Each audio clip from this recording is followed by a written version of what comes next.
Have you ever stayed in something longer than you should have? Not because it felt right, but because you didn't want to hurt anyone. You told yourself it was the mature thing to do. You softened your voice. You shrunk your needs.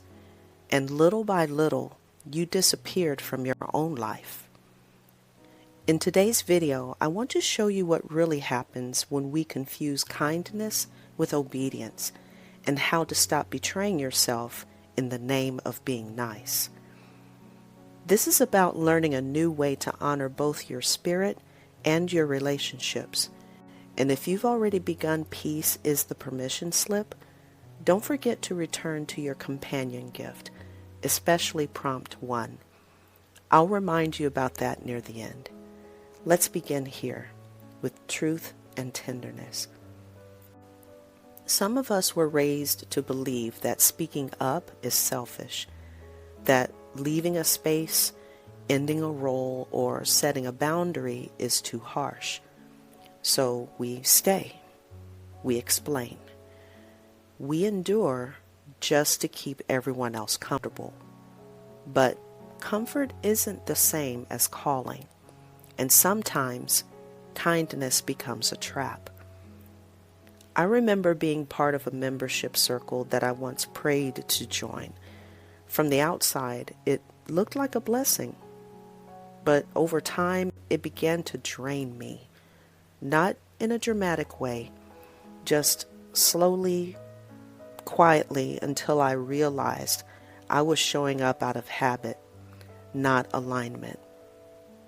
Still, I kept going. I kept thanking them.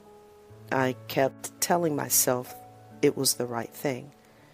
But deep down, I knew kindness was keeping me stuck, and I was confusing niceness with loyalty. If you're nodding right now, I want you to take a breath. You're not being rude for wanting to shift. You're not ungrateful for needing release. You're discerning. That's a sacred skill, one the world doesn't always celebrate, but heaven honors deeply. One of the quiet beliefs that keeps women stuck is this: if I leave, I'll hurt someone. If I stay, I'll hurt myself, but at least no one will blame me. That's the internal math many of us do without even realizing it. But here's the truth I had to learn. Staying silent so others feel safe is not faithfulness. It's self-erasure. There's a holy difference between Christ-like humility and chronic self-denial.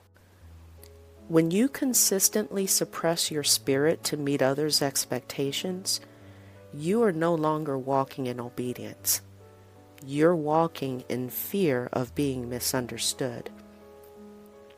This is where my faith-focused follow-through method becomes a turning point. I had to realign. Faith. Is God still calling me here? Or am I just scared to leave? Focus. What am I actually here to do? And is that still happening? Follow through. What's one brave step I can take without guilt? For me, that first step was honesty. Not with others, but with myself. Leaving something that makes sense on paper can feel confusing, but discernment rarely shows up in bullet points.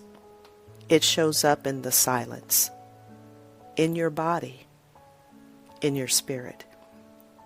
When I finally admitted that the space no longer fit, I didn't feel empowered right away. I felt guilty. I worried someone would feel abandoned. I feared judgment. But then I remembered, God never asked me to explain what He had already confirmed. He just asked me to trust it. That's when I turned back to prompt 1 inside the permission to leave starter kit. Where am I staying out of politeness instead of peace? The answer didn't come in one sitting, but as I wrote, something softened. And in that softness, I felt the peace I'd been asking God to show me all along. If you've downloaded the starter kit from the book, this is the week to return to that first reflection. Let it meet you right where you are, not where others expect you to be. These gentle prompts aren't about rushing you into change. They're here to help you stay honest with God and with yourself. That's where real peace begins. And if you haven't started the book yet, Peace is the Permission Slip was created to hold space for women like you. Women discerning their next step, not through performance, but through presence. If this message met you in a tender place today, I'd love for you to stay close. Subscribe for more spiritually grounded clarity and share this video with someone who's been giving too much just to keep the peace. In the next video, we're going deeper into how peace isn't just a result. It's the green light. You don't have to wait for chaos to move forward. But for today, be kind to yourself too. You're not stuck. You're discerning, and that's holy work.